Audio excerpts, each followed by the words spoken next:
There's something about this place. UVA is special because of the relationships that it fosters. That energy and that love from students I see around me all the time. Came to grounds and did my day on the lawn. That kind of hit me, and I was walking past Scott Stadium with my dad, and I just turned to him out of the blue and I was like, "Hey Dad, you don't need to buy the plane tickets next weekend. I want to go here." When they asked me to come and look the place over, and I thought to myself as a good Midwestern girl, I don't want to live in the South. And everyone said, oh, but Virginia is different and UVA is different. I went there as an undergrad, so it was many years ago, but I have such vivid recollections of the lawn, the green of the lawn. First time I came down here and saw the grounds, wow, 50 years ago, and now I have that same feeling where it just gives me goosebumps to be there. I must say that everyone I met excited me. I mean, the professors that I met and even the students. So I felt I had known them all my life, or maybe let's say we could have a pajama party together. That's how exciting it was. Something that spoke volumes about maybe where UVA is now is that they built an accessible ramp on the lawn leading up to the rotunda. And I was so impressed to do that. They actually had to tinker with something that had historic value. That visual represented that UVA was an institution for everyone. I think it's a beautiful place to go to school, so I'm really lucky. This place just holds a special piece of a lot of people's hearts, and I would hope that anyone that wanted to come here would be able to find that. Every time a new person comes to the University of Virginia and they say to me upon leaving, wow, this is a really special place.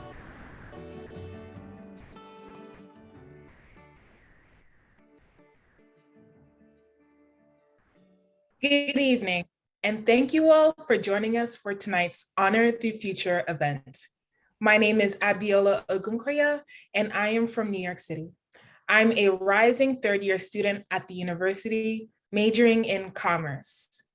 I visited UVA during the Fall Blast event of my senior year of high school.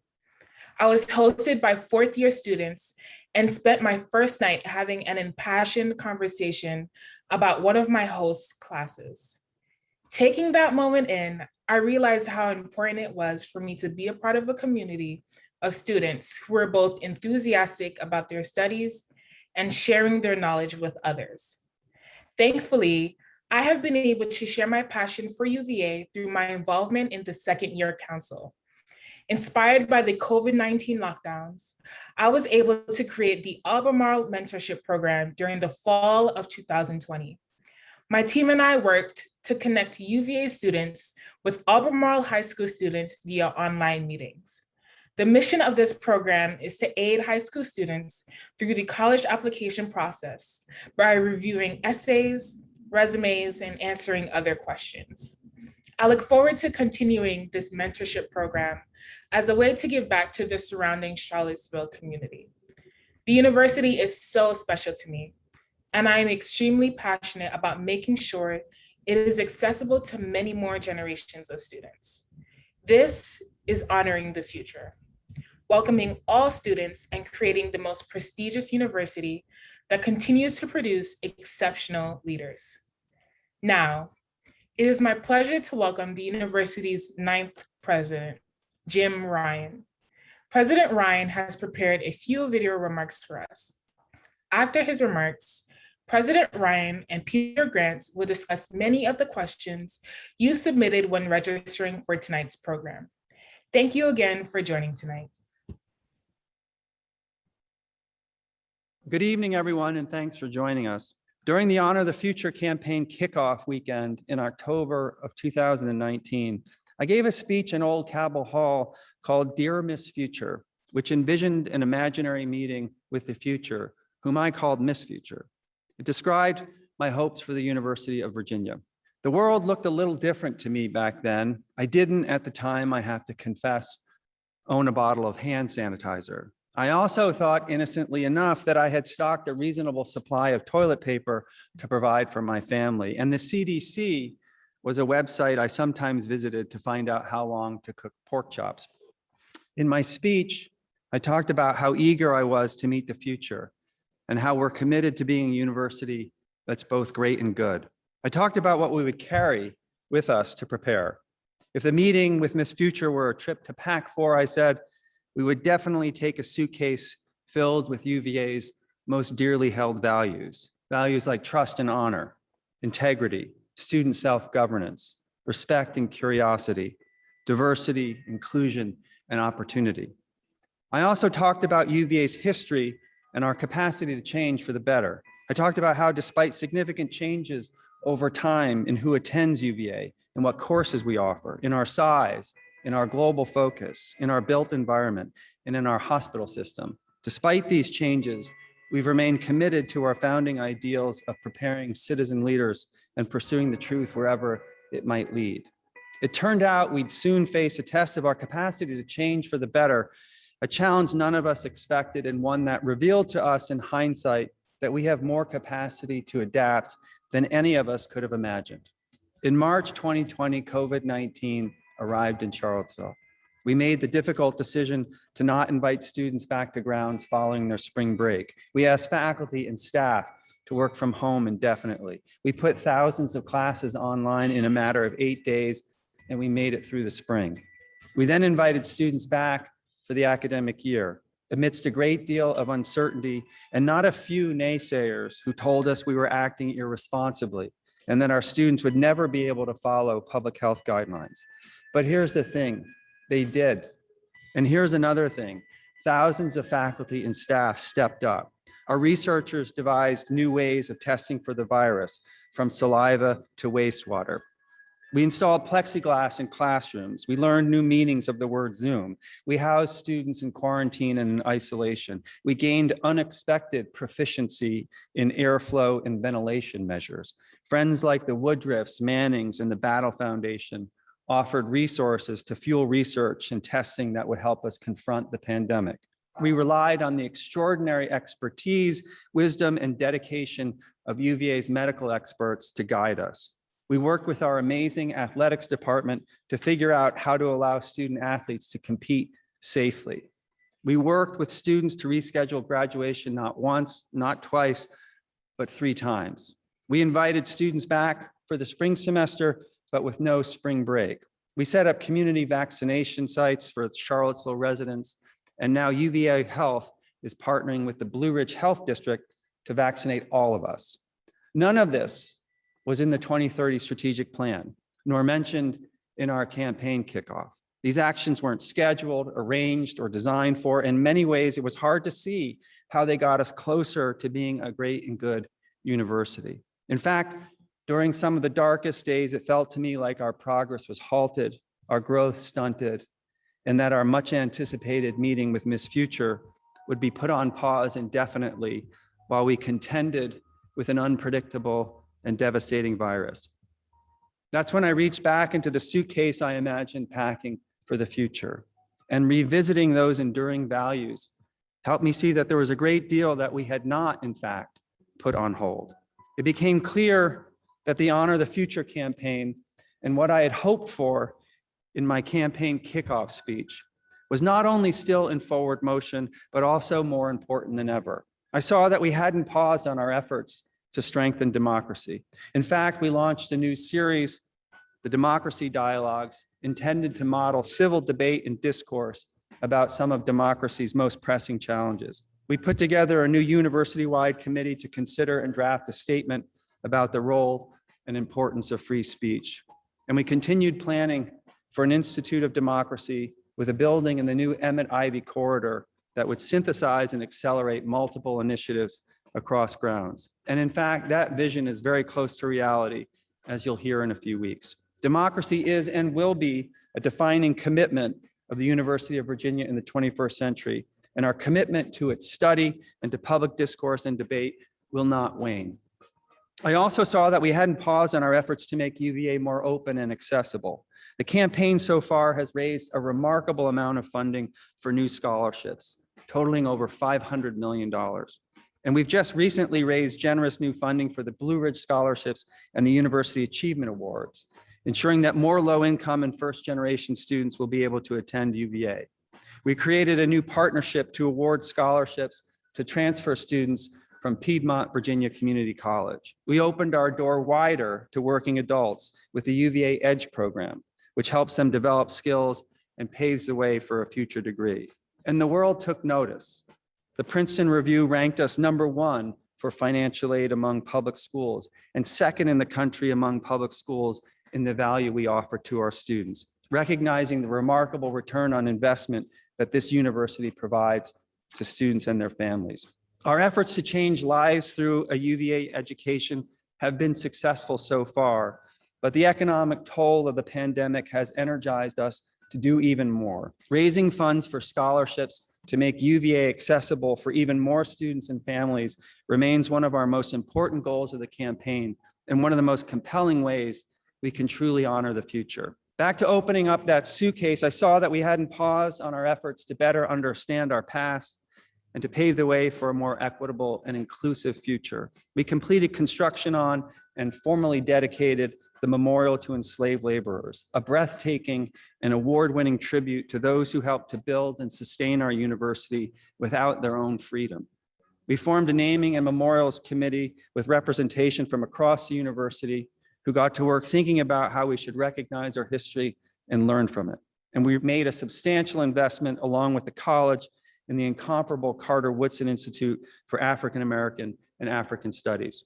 I saw that our drive to research preeminence hadn't faded, but had accelerated. We welcomed powerful new findings from UVA's Interdisciplinary Brain Institute that showed that autism spectrum disorder manifests differently in the brains of girls and boys, which will change our approach to treatment and intervention. UVA scientists identified a gene responsible for the deadliest brain tumor, glioblastoma, offering a promising new avenue for treatment and making headlines in scientific publications around the world. And another team of researchers announced a breakthrough in harnessing solar power, making an enormous source of clean energy a more practical and scalable solution to climate change. We are soon to break ground on the new School for Data Science, and we've committed to raising funds to construct a world-class interdisciplinary research building that will propel discoveries in neuroscience and precision medicine. Meanwhile, our faculty's creativity and dedication were on full display as they made the most of a truly challenging situation and went above and beyond to engage our students. One faculty member used a GoPro camera and a drone so that his landscape architecture students could see the landscape he was seeing. Other faculty members turned their lectures into podcasts to make them more engaging and flexible for students. Many brought in visitors from around the globe who wouldn't have been able to participate in person. Faculty teamed with each other to offer new courses in the January term on everything from the value of democracy to the science of pandemics to the past, present, and future of humankind. Still others brought their music and art classes outside. Our faculty have always been the foundation of UVA and never more so than during the pandemic, which is the reason why we've devoted so much energy to raising funds for faculty chairs and why we're so grateful to all of you who have helped us create nearly 150 endowed chairs since the campaign began. And finally, I saw that our students, despite the challenges they faced in their personal lives throughout the pandemic, that our students remained compassionate, motivated, and successful leaders. UVA's 55th recipient of the Rhodes Scholarship was a Jefferson Scholar and double major in political and social thought and cognitive science. Students from across grounds contributed innumerable acts of service, including volunteering at COVID testing and vaccination sites, donating to food pantries and shelters, and staying connected through trivia nights, snow sculpture contests, and musical performances. And to top it off, our women's swim and dive team, with last year's season canceled, captured the 2021 NCAA championship in an overwhelming victory, with 12 team members named All-American. And to ensure that every UVA student has the chance to participate in the arts, in athletics, in student self-governance, in Greek life, or in volunteer activities, regardless of their ability to pay, we've launched a leadership and opportunity fund that will make all of UVA accessible to all of its students. Reaching into the suitcase helped me see that the pandemic, as devastating and demoralizing as it's been at times, had neither slowed our progress nor altered our most enduring values. Instead, it reminded us how important those values are to our identity and encouraged us to discover a few new ones. So when I now think about what we should pack on our journey to meet the future, I would keep everything we'd packed already, but I'd add a few more items. I'd add connection. Living and learning together, which we already knew was the cornerstone of the UVA experience, is essential to build and sustain a thriving academic community. Being together in JPJ to cheer on the Who's is simply impossible to replicate virtually. And looking one another in the eye, face to face, in conversation, in teaching and in learning, and even in disagreement, is essential to building lasting and meaningful connections, which is part of what makes UVA unique. There's no digital replacement. And this year has made clear that our virtual selves are often a poor substitute for our real selves, as communication through the proxy of technology rarely brings out the best in anyone. I would add physical and mental well-being. UVA Health has never been a more essential partner in our academic mission, and we stand at the precipice of a giant leap forward in how we approach the health and wellness of our students. This summer, we'll open a state-of-the-art student health and wellness center that will be unlike any other in higher education, a place not only for traditional student medical care, but for counseling, telehealth, peer education programs, and interdisciplinary research. And we'll break ground later this summer for the Contemplative Commons, which will sit at the nexus of academic life and personal well-being. Never in our lifetimes has the importance of our physical and mental health been clearer, and the UVA stands to be a true leader in this realm. And I would add finally that change itself is essential to our progress. Universities notoriously are not known for their organizational agility, but the pandemic has taught us not only that we can adapt, but that we must adapt to changing circumstances in the world around us. If we're to shape the future, we must double down on the idea that the actions we take now will have implications for whether that future is more just, peaceful, and prosperous. That means a willingness to see change not as a bug, but as a feature, something to seize and to plan for. Because as Jefferson himself proclaimed, laws and institutions must go hand in hand with the progress of the human mind. As that becomes more developed, more enlightened, as new discoveries are made and new truths discovered, manners and opinions change. And with the change of circumstances, institutions must advance also to keep pace with the times. Thankfully, it is now May of 2021. We are over the hump of the pandemic, and we are also, it bears noting, well past the halfway mark of the campaign. The light at the end of the tunnel is not only visible, but palpable. We are as ready as ever to meet the future. The last time I addressed all of you, I brought up the somewhat awkward fact that Miss Future was charging us $5 million for a meeting with her, which is an admittedly high price tag for a single meeting. At that point in the campaign, we had raised $2.75 billion. I'm delighted to report that we have, since that time, raised an additional $750 million due to the remarkable generosity of our alumni and our friends, which means that our campaign total so far is over $3.5 billion. I can't help but think that through the trials and tribulations of this past year, and with the enduring compassion, courage, and creativity shown by our community, we've proven ourselves even more worthy of a meeting with the future. We must, of course, remain humble whenever we contemplate such a meeting. We know by now that the future can be fickle. But I also believe we've earned the right to enter such a meeting with the quiet confidence of a community that has not only endured, but has grown stronger. A community that is indeed prepared to meet the future. Thank you.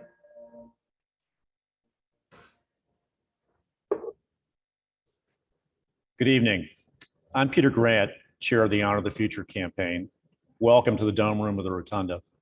I'm joined here by President Jim Ryan, who you've just heard share an overview of the university's recent past and her appointment with the future. I want to thank all of you for joining us this evening, and thanks to everyone who submitted questions for the president in advance when you registered for the event.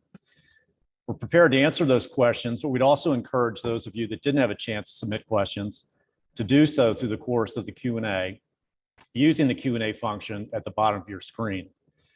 With that, again, thank you for joining us, and on to our Q&A session with President Ryan. Jim, coming off 2 successive weekends of graduation, and I believe 7 different commencement ceremonies. Would you want to share some thoughts on how that felt after everything the university's been through over the recent past? Well, thanks, Peter, for being here, and thanks to everyone who is joining us. It was a great way to end a really difficult year. So 2 weekends ago, we had the class of 2020 back. And for many of them, it was the first time they had been together since spring break of last year when they were told, don't come back. And then this past weekend, we had 5 ceremonies for the class of 2021. And I can tell you, it was a completely joyous experience to look out and see thousands of smiling faces. It has been a really long time. And after all that we have been through this year, to be able to gather together, to walk the lawn, and to invite families and parents back, it was really moving, honestly. Well, I know from those that I've talked to that were in town for both the 2020 and the 2021 celebration, they were delighted that we were able to accommodate that. And it was a great milestone for the university. Related to that, Jim, we received a lot of questions related to the COVID pandemic. Yeah. Some of the common themes were, how has the pandemic and the experience through COVID informed your strategies for UVA moving forward? And how has it impacted your strategic plan? So I'll talk about the strategic plan first. The pandemic has not changed our strategic plan as much as it's highlighted aspects of it that are even more important than we may have realized, and has caused us to focus on some key aspects. I'll just mention a couple. One is the student experience and the other is research. So the student experience at UVA, I think, is second to none. But this past year was nothing like it normally is. And we've realized that what was missing through the isolation was the opportunity for students to participate in the full life of the university. That's not just attending classes, but also participating in a huge range of extracurricular activities, which is one of the reasons why I mentioned in the speech that one of our campaign goals is to raise funds for a leadership and opportunity fund in order to allow students to participate in the full life of the university. This is also a year where we saw an incredible amount of polarization, starting from the murder of George Floyd and the protests that followed, and a contentious election, and the polarization that exists outside UVA also found its way into UVA. And it made me realize that the goal of being able to house all second-year students is as important as ever. Right now, as you know, all first-year students are required to live on grounds, and then students are able to live on, some students are able to live on grounds as upperclassmen. But what happens is many students come as first years, and then because of the way the housing market works, have to find roommates for their second year only after they've been here for a month. And they lose, in my mind, the opportunity to get to know classmates who are very different from themselves, and the opportunity to live together and learn together. And I think one of the best ways of learning is actually living together. So that part of our strategic plan, to me, seems even more important. On the research side, one of the things that the pandemic has proven is just how valuable university-based research is to society. And one of the main initiatives in our strategic plan is to make serious investments in a number of research areas where we have some strengths, could be stronger, and also focus on incredibly important problems facing society, including brain and neuroscience and precision medicine. And living through the pandemic and seeing how much university-based research was involved in developing therapies and ultimately in developing the vaccines, including research done here at UVA, it's made me more convinced that as a research university, we really should double down in those areas where we think we can make a difference. You referenced both the pandemic and some of the other national and local events that have impacted the university. I've had several questions asking, have they impacted fundraising progress? And if so, what areas have been impacted? So we have been incredibly fortunate, and that the impacts that we've seen have been on the positive side. So we're coming up to the end of the fiscal year, which is how we measure progress annually. And we are a bit over $450 million for this year, which is well above our 10-year average. We started slow, but the last 6 months have been incredibly successful due to the unbelievable dedication, loyalty, and commitment among our alums and our friends. And as I mentioned in the speech, we are over $3.5 billion towards our $5 billion goal.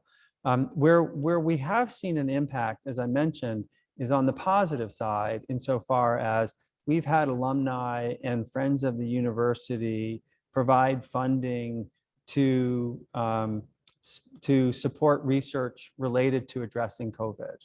There were people who said, how can we help? We know you have fantastic researchers, and so how can we help?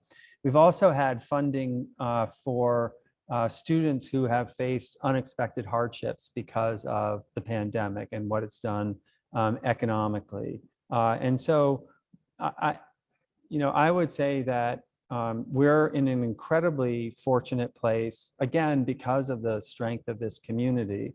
And the pandemic related impacts have only brought out more support than we might have expected. I mean, it's just one of many examples of members of this community stepping up in a time of need.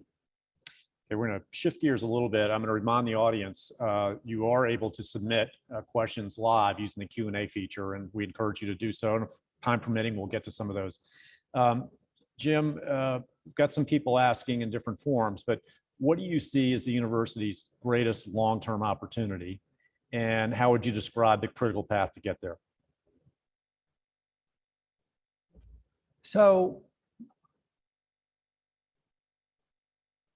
there are a number of opportunities I could talk about, but if I had to pick just one, I would pick the opportunity to develop the 14-acre parcel that's in the Emmett Ivy corridor. So it begins at the corner of Emmett and Ivy, where the Cavalier Inn used to be, a favorite to many. And it runs west up Ivy Road towards Copley Road. And to give you a sense of the scope of that area is larger than the lawn.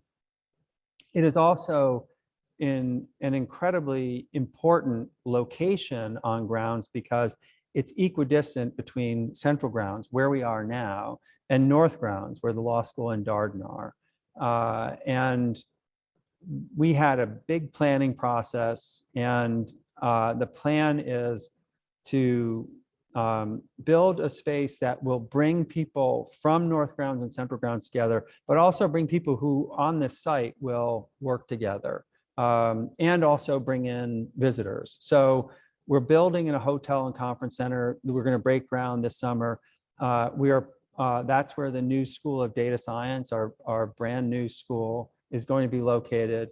We have plans to build an Institute of Democracy that will pull together various organizations and institutes and centers like the Miller Center and the Center for Politics together so that they can collaborate on issues facing democracy. I'm really optimistic that we will get funding in order to build that building.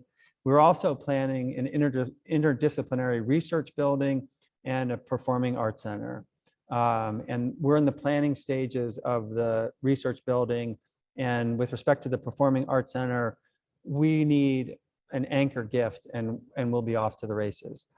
But what makes me so excited about that is the place that can bring the entire university together. Because, as a law student on North Grounds, when I was here in 1989 to 1992, it's a beautiful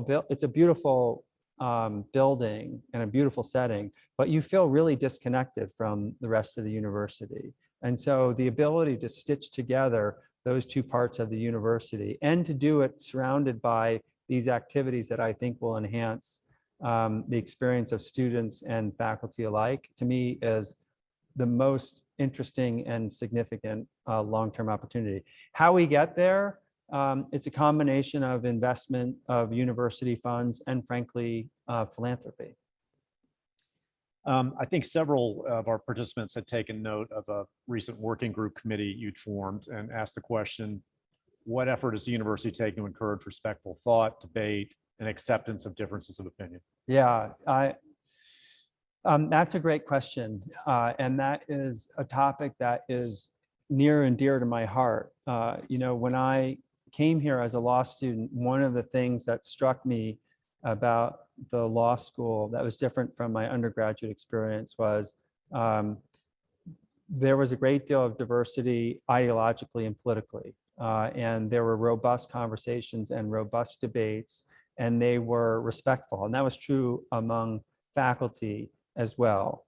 And when I came back to be a law professor, also a hallmark of the law school. I mean, the faculty of the law school occupy positions across the political spectrum, and same with the students. And in some respects, I feel like the law school is a model for the rest of the university and in fact, the rest of the country, because I think we do face a challenge here at UVA, which is not unique to UVA. I think it's true across college campuses. It's also true in our country that we have lost the ability in some ways to speak productively, respectfully, civilly with those with whom we might disagree.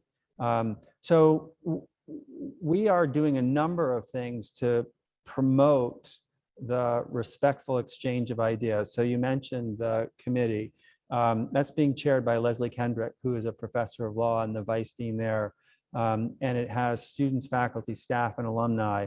And they have just crafted a statement reaffirming, rearticulating UVA's commitment to free expression and free inquiry. We've also started a series called Democracy Dialogues. And the point of that series is to bring together people with differing views around a topic related to democracy. So the most recent was an event with Senator Kaine and Senator Capito from West Virginia. Our hope, once we're able to gather together again in person, is to host those in the Rotunda. We've also been working with, there are about a dozen student groups that are dedicated to fostering conversations and debate across lines of difference. Washington Society, the Jefferson Society, the Roosevelt Society, some of these. And I and people from my office have gotten together with these students basically to say, how can we help? How can we amplify the work that you're doing? And then we also piloted what we hope to be a lunch series. We had 2 board members meet with a dozen or so students to talk about hot button issues. And they brought together a diverse group of students. And the point was to enable students to hear the perspectives of those whose views might be different from their own. So this is an ongoing project. It's something that I take very seriously. And it's something where I don't think, I know it's not unique to UVA, but I hope that we might be able to have a unique response to it. Now I'll just end with one heartening story about this.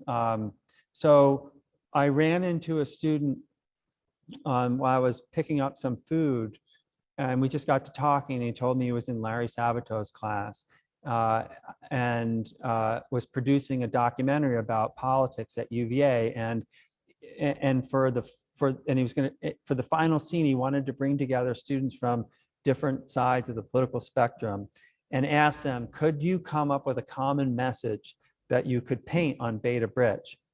And I said, that is a fantastic idea. And when you're going to do it, let me know. And so sure enough, let me know. And I went out while they were painting the Beta Bridge, and they painted the Beta Bridge that said, there is common ground on our grounds, which gives me hope. I think our students would like to be in a place where they feel free to ask questions, they feel free to voice unpopular opinions. And I feel like it's our job to make sure that that environment exists. Undoubtedly, in the past year, I see a question coming through from online. You've had exposure to students and have bound to have seen an inspirational story or two that have struck you. Would you be prepared to share one or two of those? I have seen so many inspirational and heard so many inspirational stories, and especially around graduation. I'll pick just two, although I could go on and on. So one of them is a student who is in our School of Data Science, who is going off to work with a group in Richmond that is focused on creating better algorithms for donor organs that are going to be used in transplants. Because as you know, the demand exceeds supply, and how organs are distributed could be improved, and it's literally a matter of life and death. And what was so inspiring about this student was, of course, he was interested in the science, and in the algorithm, but he made a point of saying, I think I can make this system better and make the world better as a result. So the motivation there was incredibly inspiring. Another student who is graduating from the engineering school said her life mission is to be part of a team that leads to someone stepping foot on Mars. And she says, I don't want to leave Earth until that happens. We have all been isolated for the last year and 3 months or so. And, it's easy in some respects to forget how phenomenal the students are. And when I talk to students,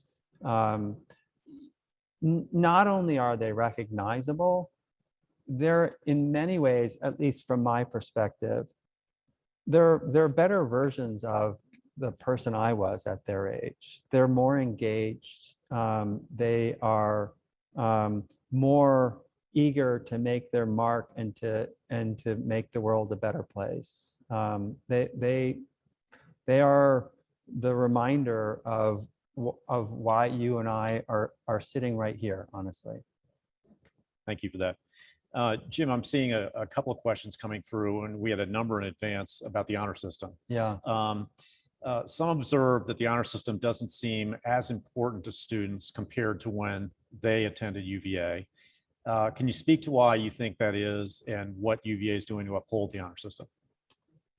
So I think that's a fair observation. I will go back to when I arrived as a student in 1989, and the honor system was more prevalent, even though I was in the law school, and I think it's more prevalent for undergraduates than it is for graduate or professional school students, but it was still prevalent in the law school, and especially so among law students who had been here as undergraduates. And it manifested itself in ways that might seem unimportant, but were nonetheless telling. So back in 1989, when people still wrote checks to pay for things, one of the most striking things was you could write a check for something in a store at UVA and not have to show ID. I grew up in northern New Jersey, just outside of New York City, and you would have to show 3 or 4 forms of ID if you wanted to write a check. So if you fast forward, when I was a law professor, it seemed less and less important and less relevant to students. And since I've been here for the last 3 years, that trend seems to have continued. I think a part of it, frankly, is some uneasiness around the single sanction. This is what Alan Groves, who's the Dean of Students, would tell you. And I know for many alumni, the single sanction is the heart of the honor system. But I think for a lot of students, they're uneasy about that one size fits all sanction, which is in part why in 2013, as you know, the students voted to add an informed retraction, where if you admit to wrongdoing and make amends, your sanction is a one-year suspension instead of expulsion. I've thought a lot about this over the last 6 months or so, and I think part of the problem and part of what we need to do is the honor system has become too much about the punishment, the single sanction, than it is about the set of values that underlie the honor system and the benefits, frankly, to living in a community of trust. And so I think our job as leaders of the university is to talk about the values that underlie it, and also, frankly, to make clear the expectations to students who are thinking about coming to Virginia. I mean, I think that's where the education begins. Just this year, in a letter I sent to incoming students, and this letter is very flattering of them and promising that they'll have a great time. And I thought this year, we need to put a paragraph in that explains what we're expecting of the students, because this is an unusual place in some respects, tradition of student self-governance and honor system. And I thought it only fair to say, if you come here, we expect you to live by the honor system, and we expect you to understand what student self-governance means. So I think part of it is setting expectations. I think part of it is talking about like I said, the values that underlie the system. As you know, and this is the last thing I'll say, the honor system is a part of student self-governance. Students lead it, students administer it, students set the terms. Our job, I think, is to articulate why it's an important part of UVA, what the values are, and why it will be beneficial to students after they leave here. Because you know as well as I do, if you talk to alums and ask them what was the most important part of UVA, there are a large number of alums who would say it's the honor system. That's what I keep coming back to. Thank you. I see another live question coming through here. Tell us about Steve Farmer and your vision for the newly created role of Vice Provost for enrollment. Okay, so Steve Farmer is phenomenal. He comes from UNC, but he started his career here at UVA. He's an alum of UVA, and he started in the admissions office here. Then was at UNC for a couple of decades. We brought him on to be Vice Provost for enrollment. And the goal was to pull together offices that had been separated from one another. So we had a Dean of Undergraduate Admissions, then we had a Student Financial Aid office, and then we had a registrar. And all of these offices touch students. And all of them influence who we are able to attract to UVA, but they also influence how we're perceived by the world.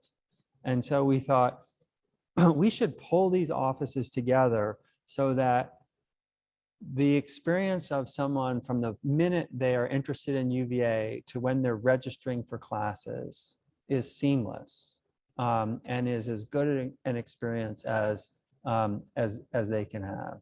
And Steve Farmer is critical to that.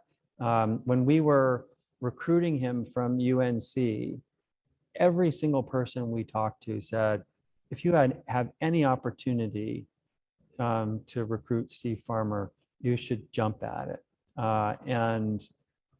And every person I've talked to since he has arrived has asked me, have you met Steve Farmer? I said, well, yes, I have. You know, he he understands his place, which is great, even though he was at UNC, but he got his start here and he understands UVA and he believes in UVA. And it's hugely important when you are in many ways the face of UVA to students and families, some who know it quite well, and some who are learning about it for the first time.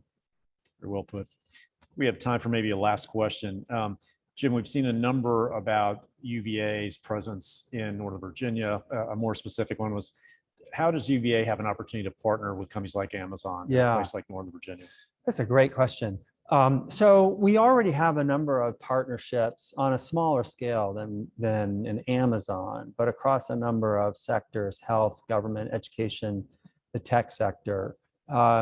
We are planning to make a much bigger push in Northern Virginia than we have in the past. We already have a presence in Northern Virginia. A number of schools have outposts there, including Darden, as you know. But we want to make our presence there both larger and more cohesive.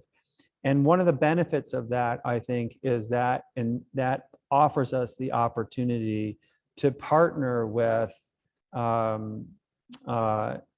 company like Amazon or another large company, because Northern Virginia is one of the fastest growing areas in the country. And where it used to be almost solely dedicated to government and government services, it is now becoming a place that's attracting the private sector, including the tech sector. And so I think by being there and frankly working with the Commonwealth, which is trying to attract business, I think we'll be in a great position to pursue partnerships that benefit not just the university, but benefit the Commonwealth, which I think is part and parcel of our task as a public university. Thank you. And thank you for addressing all these questions. And thanks to all of you that submitted questions, both live and in advance of this evening. Jim, any parting thoughts that you'd like to share that wasn't addressed by any of the questions that we had this evening?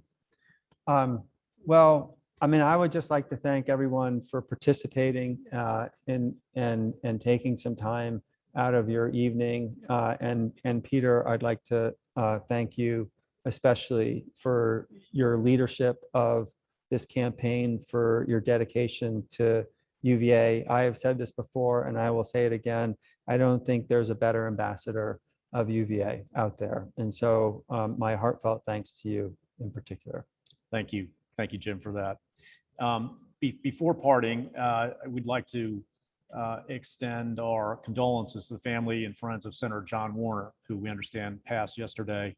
A graduate of the university's law school, Senator Warner served the United States military as Secretary of the Navy and 5 terms as a United States Senator from the Commonwealth of Virginia. With that, we're going to wish you good evening, and we're going to turn the closing over to the university singers, who will provide you with, in true form, what we've all lived through in the last year, a virtual rendition of the good old song. Thank you and good evening.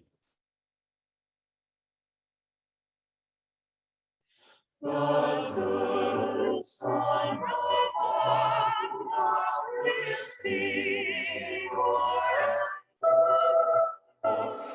which is the voice and warms our blood to hear them shout and roar.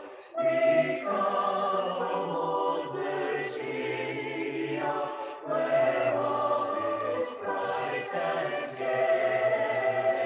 Let's all join hands and give a yell for dear old UVA. Wahoo-wah, wahoo-wah, UV Virginia, hooray, hooray, hooray, UVA.